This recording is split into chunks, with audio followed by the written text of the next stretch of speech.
elle n'est pas là. La domestique m'a dit qu'ils sont tous partis hier après-midi et que personne n'y est revenu. Ah, quelle histoire. Depuis hier? Oui. Je sais, et si on appelle Hacienda? Peut-être qu'ils sont tous là-bas. C'est une bonne idée, non? Ah.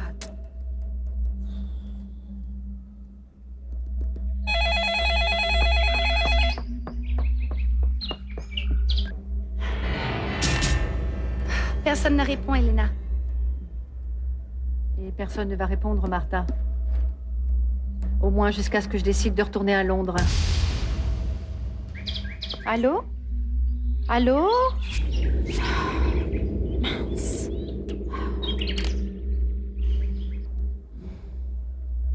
C'est toujours comme ça avec Diego, non?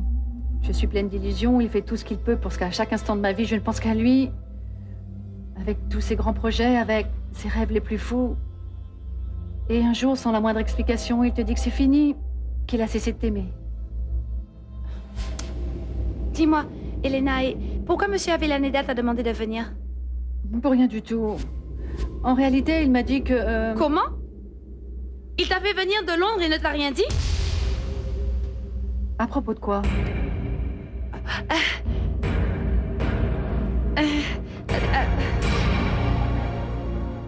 Mais je te parle, Martha. Quoi? Qu'est-ce que devait donc me dire Monsieur Avellaneda? Eh bien, c'était que je... Martha, s'il te plaît. Écoute, Martha, je te considère comme mon amie. Je t'aime beaucoup. Mais je commence à en avoir marre de ce comportement que vous avez tous avec moi. Mais il ne se passe rien du tout, Elena. Tu mélanges tout et tu t'énerves tout de suite et après, écoute, tout ce que je sais, c'est que Monsieur Avellaneda, ce qu'il voulait, c'était te parler d'un sujet très délicat. Et moi, je pensais que ça concernait ton travail, ok? Mais je ne sais rien de plus.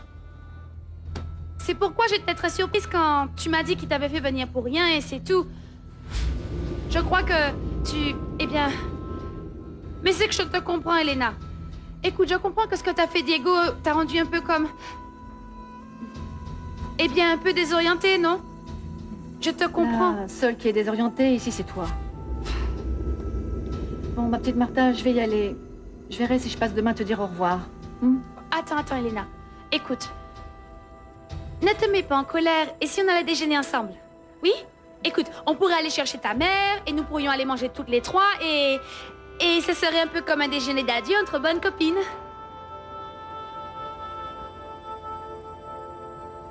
Un déjeuner d'adieu.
Mais engagez toutes les personnes nécessaires. Trouvez-la. Je ne sais pas. Je ne sais pas si elle a de l'argent. L'argent n'est pas important, alors retrouvez ma fille, nom d'un chien. Mais où est-elle?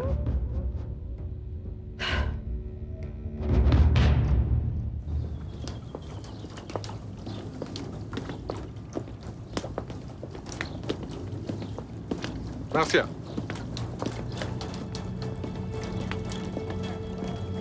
Écoute, je n'ai pas beaucoup de choix, en fait, mais j'ai trouvé un livre qui va peut-être t'intéresser. Merci. Et on peut peut-être parler un peu? Tu aimes les animaux? Moi, j'ai une petite chienne qui s'appelle Mathilda. Je te le jure, c'est une de ces races un peu robustes et très volontaires. Ne me regarde pas comme ça. Mathilda m'a vraiment beaucoup appris sur le caractère des gens. Si. Je sais bien ce que tu penses. Je suis en train de parler comme tous ces prêtres de l'Église. Mais c'est une déformation professionnelle, tu sais. Parce qu'en fait, à part être prêtre, j'étudie la sociologie. C'est pour ça que vous êtes devenu prêtre?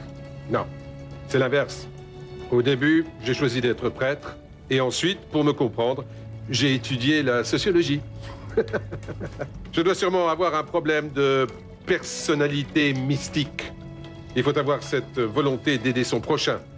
Et ce n'est pas vraiment évident pour une personne, comme qui dirait normal. Je croyais que c'était une obligation pour devenir prêtre. Oui, ça c'est notre travail. Ce qui est important quand on aide son prochain, c'est de comprendre en fait que c'est une vocation. Je suppose que maintenant, je vais devoir vous raconter tous mes problèmes. Comment est-ce que j'ai pu en arriver là? Non, tu n'as pas besoin de faire des choses comme ça. Moi, je suis là pour t'aider. C'est ça, ma vocation religieuse. Et je ne suis pas là pour te juger. Et c'est ça, ma vocation professionnelle. Lis ce livre. Et si tu éprouves le besoin de me parler, je suis là. César. Combien de temps je peux rester ici? Ma maison est ta maison.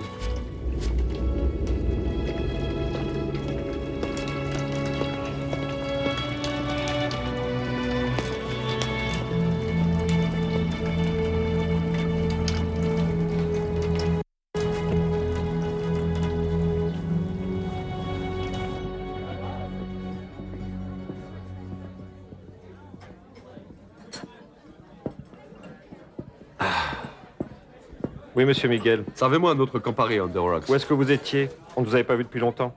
J'étais parti passer quelques jours sur la côte. Et comment ça s'est passé, monsieur? Et comment ai-je l'air de me porter?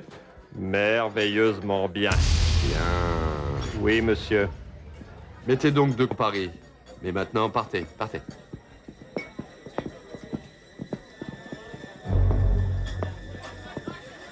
Bonjour, Miguel. Bonjour, ma chérie. Je voudrais te dire que je ne suis pas habitué qu'une femme me plante à un rendez-vous. Excuse-moi, je ne pouvais pas rester avec toi en Europe. Ma famille était juste à côté. Et puis, tout le monde me connaît. J'étais vraiment triste, et c'est le moins qu'on puisse dire, d'avoir à voyager tout seul.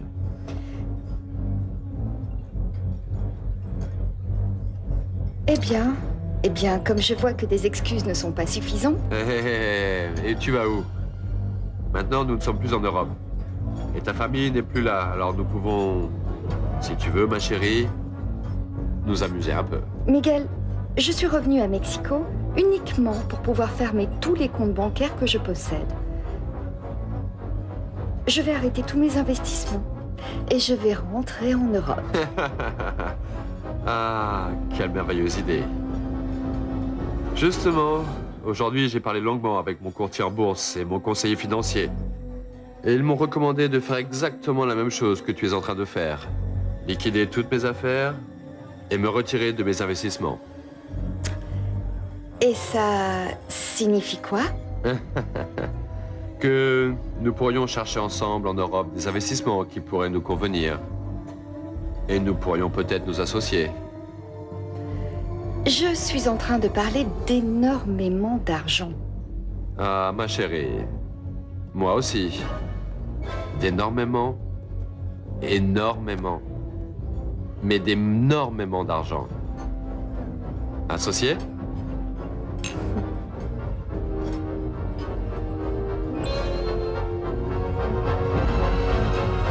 Marché conclu.